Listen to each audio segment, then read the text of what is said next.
Hello ಎಲ್ಲರೂ ಹೇಗಿದ್ರೆ hope ಎಲ್ಲರೂ ಚೆನ್ನಾಗಿದ್ದೀರಾ ಅಂತ ಭಾವಿಸ್ತಿದ್ದೀನಿ. Welcome back to my YouTube channel. ಇವತ್ತು ನಾನು 5th ಎಪಿಸೋಡ್ದು ಎಕ್ಸ್ಪ್ಲನೇಷನ್ನ ಸ್ಟಾರ್ಟ್ ಮಾಡ್ತಿದ್ದೀನಿ. ನೇನಾ ಅವ್ರ ರೂಮ್ನ ನೋಡ್ಬೇಕು ಅಂತ ಬಂದಿರ್ತಾಳೆ. ಆಗ ನೇನಾ ಅವ್ರ ತಾಯಿ ಮತ್ತೆ ಮ್ಯಾನೇಜರು ಮತ್ತೆ ಜಿಯಾ ಇವರೆಲ್ಲರೂ ಕೂಡ ನೇನಾ ಹತ್ರ ಬರ್ತಾರೆ. ನೇನಾ ಅವ್ರ ತಾಯಿ ನೇನಾಗೆ ಹೇಳ್ತಿರ್ತಾರೆ, ನೇನಾ ನಾವು ಇಷ್ಟೊಂದು ರೂಮ್ನ ನಿನಗೆ ತೋರಿಸಿದ್ವಿ, ನಿಂಗೆ ಯಾವ್ದಾದ್ರು ರೂಮು ಇಷ್ಟ ಆಯ್ತಾ ಅಂತ ಕೇಳ್ತಿರ್ತಾರೆ.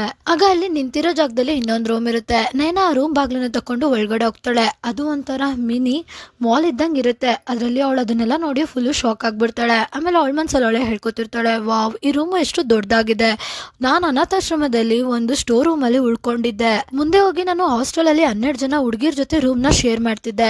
ಅದನ್ ಬಿಟ್ರೆ ಅಜ್ಜಿ ಮನೇಲಿ ನಂದು ಅಂತ ಒಂದ್ ಸಣ್ಣ ರೂಮ್ ಇತ್ತಷ್ಟೇ. ಈ ರೂಮ್ ಅಲ್ಲಿ ಇಟ್ಟಿರೋ ಡ್ರೆಸ್ಗಳು, ಶೂ, ಸ್ಲೀಪರ್ಸ್ ಇದನ್ನೆಲ್ಲ ನೋಡ್ತಾ ಅವಳು ತಿರುಗ್ತಾ ಇರ್ತಾಳೆ. ಇಷ್ಟೆಲ್ಲ ಮನ್ಸಲ್ಲಿ ಮಾತಾಡ್ಕೊಂಡ್ಮೇಲೆ ನೇನಾ ಮತ್ತೆ ಕಂಟಿನ್ಯೂ ಮಾಡ್ತಿರ್ತಾಳೆ. ಈ ಮನೇಲಿ ತುಂಬಾ ದೊಡ್ಡ ದೊಡ್ಡ ರೂಮ್ಗಳಿದೆ, ಯಾವ್ದನ್ ಸೆಲೆಕ್ಟ್ ಮಾಡ್ಕೊಳ್ಳಿ ಅಂತ ಅವಳುಗಳೇ ಕೇಳ್ಕೊತಿರ್ತಾಳೆ. ಜಿಯಾ ಮುಂದೆ ಹೋಗಿ ಬೆಡ್ರೂಮ್ ಡೋರ್ ನ ಓಪನ್ ಮಾಡ್ತಾಳೆ. ಇಲ್ಲಿ ಜಿಯಾ ಹೇಳ್ತಿರ್ತಾಳೆ ನೇನಾಗೆ, ಅಕ್ಕ ನಿಮ್ಗೆ ಬೇಕು ಅಂದ್ರೆ ನನ್ ರೂಮ್ ನೇ ತಗೋಬಹುದು, ಈ ಮನೇಲಿ ಎಲ್ಲಾರ್ಗಿಂತ ನನ್ ರೂಮೇ ದೊಡ್ಡದು ಅಂತ ಹೇಳ್ತಿರ್ತಾಳೆ. ಇಲ್ಲಿ ನಮ್ಗೆ ಗೊತ್ತಾಗುತ್ತೆ ಆ ರೂಮ್ ನ ಅಷ್ಟೊಂದು ಡೆಕೋರ್ ಮಾಡಿರೋದು ಮತ್ತೆ ಬೆಡ್ರೂಮ್ ಕೂಡ ಸೂಪರ್ ಆಗಿರುತ್ತೆ. ಇದೆಲ್ಲ ಬೇರೆ ಯಾರ್ದು ಅಲ್ಲ, ಜಿಯಾಗೋಸ್ಕರ ಅವ್ರ ಮನೆಯವರು ಮಾಡಿರೋದು ಅಂತ.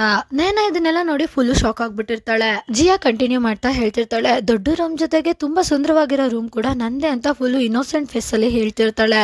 ಆಗ ನೇನಾ ಅವಳ ಮನ್ಸಲ್ಲಿ ಅವಳೆ ಮಾತಾಡ್ಕೊತಿರ್ತಾಳೆ, ತಗೊಳಪ್ಪ ಮತ್ತೆ ಸ್ಟಾರ್ಟ್ ಮಾಡಿದ್ಲು ಇವಳು ಡ್ರಾಮಾನ ಅಂತ ಹೇಳ್ತಿರ್ತಾಳೆ. ಆಗ ನೇನಾ ಅವ್ರ ತಾಯಿ ಹೇಳ್ತಿರ್ತಾರೆ, ಜಿಯಾ ನಿಜವಾಗ್ಲೂ ತುಂಬಾ ಒಳ್ಳೆ ಹುಡುಗಿ, ಅವಳಿಗೆ ತುಂಬಾ ಒಳ್ಳೆ ಮನ್ಸಿದೆ. ನೇನಾ ಅವಳ ಮನ್ಸಲ್ಲಿ ಅವಳೆ ಮಾತಾಡ್ಕೊತಿರ್ತಾಳೆ, ನಮ್ಮ ಅಜ್ಜಿ ಕೂಡ ನನ್ನನ್ನ ಯಾವಾಗ್ಲೂ ಇದೇ ತರನೇ ಹೊಗಳುತ್ತಿದ್ರು, ನಾನು ಇವಾಗ ಅವ್ರನ್ನ ತುಂಬಾ ಮಿಸ್ ಮಾಡ್ಕೋತಿದ್ದೀನಿ, ಅವ್ರೇನಾದ್ರೂ ಇಲ್ಲೇ ಇದ್ದಿದೆ ಎಷ್ಟು ಚೆನ್ನಾಗಿರ್ತಿತ್ತಲ್ವಾ ಅಂತ ಅವಳುಗಳೇ ಹೇಳ್ಕೊತಿರ್ತಾಳೆ. ನೇನಾ ಈ ತರ ಎಲ್ಲ ಯೋಚನೆ ಮಾಡ್ಕೊಂಡು ಅವಳು ಯೋಚನೆಲ್ಲೇ ಮುಳುಗೋಗ್ಬಿಟ್ಟಿರ್ತಾಳೆ. ಆಮೇಲೆ ಅವಳುಗಳೇ ಹೇಳ್ಕೊತಿರ್ತಾಳೆ, ನೇನಾ ಇದನ್ನೆಲ್ಲ ಯೋಚನೆ ಮಾಡೋದು ಟೈಮ್ ಅಲ್ಲ, ಇವಾಗ ನೀನು ಫೋಕಸ್ ಆಗಿರ್ಬೇಕು, ಫೋಕಸ್ ನಿಂದು ಇವಾಗ ಏನಿದ್ರು ಎಂಟ್ರೆನ್ಸ್ ಎಕ್ಸಾಮ್ ನ ಕ್ಲಿಯರ್ ಮಾಡಿ ರಾಯಚೂರು ಯೂನಿವರ್ಸಿಟಿಯಲ್ಲಿ ಅಡ್ಮಿಷನ್ ತಗೊಳ್ಳೋದೇ ನಿನ್ ಗೋಲ್ ಆಗಿರ್ಬೇಕು. ಈಗ ಈ ಯೋಚನೆ ಎಲ್ಲ ಬಿಟ್ಟು ನಿನ್ ಟ್ರ್ಯಾಕಿಗೆ ನೀನು ಬಾ ಅಂತ ಅವಳುಗಳೇ ಹೇಳ್ಕೊತಿರ್ತಾಳೆ. ಅದೇ ಟೈಮಿಗೆ ಅಲ್ಲಿಗೆ ಫಸ್ಟ್ ಬ್ರದರ್ ಬಂದು, ಮಾಮ್ ಅಲ್ಲ ಮನೇಲಿ ಇಷ್ಟೊಂದು ರೂಮ್ಗಳಿದೆ, ಅದನ್ನೆಲ್ಲ ಬಿಟ್ಟು ನೀವು ಜಿಯಾ ರೂಮ್ ನ ಯಾಕೆ ತೋರಿಸ್ತಾ ಇದ್ದೀರಾ, ನೇನಾ ನಿಜವಾಗ್ಲೂ ನಿನ್ಗೆ ನಾಚಿಕೆ ಆಗ್ಬೇಕು, ಬೇರೆ ಒಬ್ರದ್ದು ಪರ್ಸನಲ್ ಸ್ಪೇಸ್ ನ ನೀನು ಕಿತ್ಕೋತಾ ಇದೀಯಾ. ನಿಮ್ಮನ್ನ ಕೇಳಿ ನೇನಾ ಜಿಯಾ ಕಡೆ ತಿರುಗ್ಬಿಟ್ಟು ಹೇಳ್ತಿರ್ತಾಳೆ, ನಿನ್ ರೂಮ್ ನ ನೀನೇ ಇಟ್ಕೋ, ನೋಡು ಮನ್ಸಿಂದ ಹೆಲ್ಪ್ ಮಾಡು, ಈ ತರ ವಿಕ್ಟಿಮ್ ಕಾರ್ಡ್ ನ ಇಟ್ಕೊಂಡು ಡ್ರಾಮಾ ಮಾಡ್ಬೇಡ.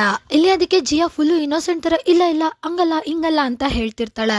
ಜಿಯಾ ಅವ್ರ ಅಮ್ಮನ ಕಡೆ ತಿರುಗ್ಬಿಟ್ಟು, ಇಲ್ಲ ಮಮ್ಮಿ ನಾನು ಆ ತರ ಎಲ್ಲ ಏನು ಅನ್ಕೊಂಡಿಲ್ಲ, ಆ ತರ ನಾನು ಮಾಡಿಲ್ಲ ಅಂತ ಹೇಳ್ತಿರ್ತಾಳೆ. ಆಗ ನೇನಾ ಹೇಳ್ತಿರ್ತಾಳೆ, ಎಲ್ಲ ರೂಮು ಒಂದೇ ತರ ಇದೆ, ನಾನು ಮೇಲ್ಗಡೆ ರೂಮ್ ನ ತಗೋತೀನಿ, ಅಲ್ಲಿ ಸ್ವಲ್ಪ ಶಾಂತವಾಗೂ ಇರುತ್ತೆ ಅಂತ ಹೇಳ್ತಿರ್ತಾಳೆ. ಆಮೇಲೆ ಅವಳ ಮನ್ಸಲ್ಲಿ ಅವಳೆ ಹೇಳ್ಕೊತಿರ್ತಾಳೆ, ಅಲ್ಲಿ ನಾನು ಇನ್ನೂ ಚೆನ್ನಾಗಿ ಓದ್ಕೋಬಹುದು ಅಂತ. ಅದಕ್ಕೆ ನೇನಾ ಅವ್ರ ಅಮ್ಮ ಹೇಳ್ತಿರ್ತಾರೆ, ಸರಿ ಆಯ್ತು, ಹಾಗಾದ್ರೆ ನಿನ್ನ ಐಟಮ್ಗಳನ್ನ ನಿನ್ನ ಸಾಮಾನ್ಗಳನ್ನೆಲ್ಲ ನಾನು ಮೇಲ್ಗಡೆಗೆ ಶಿಫ್ಟ್ ಮಾಡಿಸ್ತೀನಿ, ನಿನ್ಗೆ ಏನೇ ಬೇಕು ಅಂದ್ರೂ ಒಂಚೂರು ಯೋಚನೆ ಮಾಡ್ದೆ ನೀನು ನನ್ನನ್ನ ಕೇಳು ಸರಿನಾ ಮಗಳೇ ಅಂತ ಹೇಳ್ತಿರ್ತಾರೆ. ಇಲ್ಲಿ ಅದಕ್ಕೆ ನೇನಾ ಕೂಡ ನಗ್ತಾ ಸರಿ ಆಯ್ತು ಅಂತ ಹೇಳ್ತಿರ್ತಾಳೆ. ಇಲ್ಲಿ ನೇನಾ ಅವ್ರ ತಾಯಿ ನಿಧಾನಕ್ಕೆ, ಮಗಳೇ ನೀನು ನನ್ನನ್ನ ಅಮ್ಮ ಅಂತ ಕರಿಬೋದಾ ಅಂತ ಕೇಳ್ತಿರ್ತಾರೆ. ಇಲ್ಲಿ ಅದಕ್ಕೆ ನೇನಾ ಕೂಡ ಯೋಚನೆ ಮಾಡ್ತಿರ್ತಾಳೆ. ಇಲ್ಲಿ ನೇನಾ ಇನ್ನೇನು ಅಮ್ಮ ಅಂತ ಕರಿಬೇಕು, ಅವಳು ಆ ಅಂತ ಬಾಯಿ ತೆಗ್ದಿದ ತಕ್ಷಣ ಜಿಯಾ ಹೋಗಿ ಅವ್ರ ಅಮ್ಮನ ಹಗ್ ಮಾಡ್ಕೊಂಡು ಅಳಕ್ ಸ್ಟಾರ್ಟ್ ಮಾಡ್ಬಿಡ್ತಾಳೆ. ಇಲ್ಲಿ ಜಿಯಾ ಅವ್ರ ಅಮ್ಮನ ಹಗ್ ಮಾಡ್ಕೊಂಡು ಮಮ್ಮಿ ಅಮ್ಮ ಅಂತ ಅಳ್ತಾ ಇರ್ತಾಳೆ.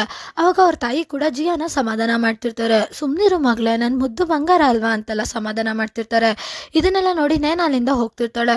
ಅಪ್ಪ ನಾನಂತೂ ಬದಿಕೊಂಡೆ, ನಾನ್ ತಾನೇ ಏನೇನೋ ಯೋಚನೆ ಮಾಡ್ತೀನಿ ಅಂತ ಅವಳ ಬಾಯಿಗೆ ಅವಳೆ ಓಡ್ಕೋತಿರ್ತಾಳೆ. ಇವ್ರಿಗೆ ಏನ್ ಅನ್ಸುತ್ತೆ, ನಾನು ಇಷ್ಟು ಬೇಗ ಇವ್ರನ್ನ ಅಮ್ಮ ಅಂತ ಕರೆದು ಬಿಡ್ತೀನ ಅಂತ ಹೇಳ್ತಿರ್ತಾಳೆ. ಸೊ ಇಲ್ಲಿಗೆ 5th ಎಪಿಸೋಡ್ ಕಂಪ್ಲೀಟ್ ಆಗುತ್ತೆ. 6th ಎಪಿಸೋಡ್ ಅಲ್ಲಿ ಏನಾಯ್ತು ಅಂತ ತಿಳ್ಕೊಳ್ಳೋಕೆ ವೇಟ್ ಮಾಡಿ. Thank you for watching. Bye bye guys.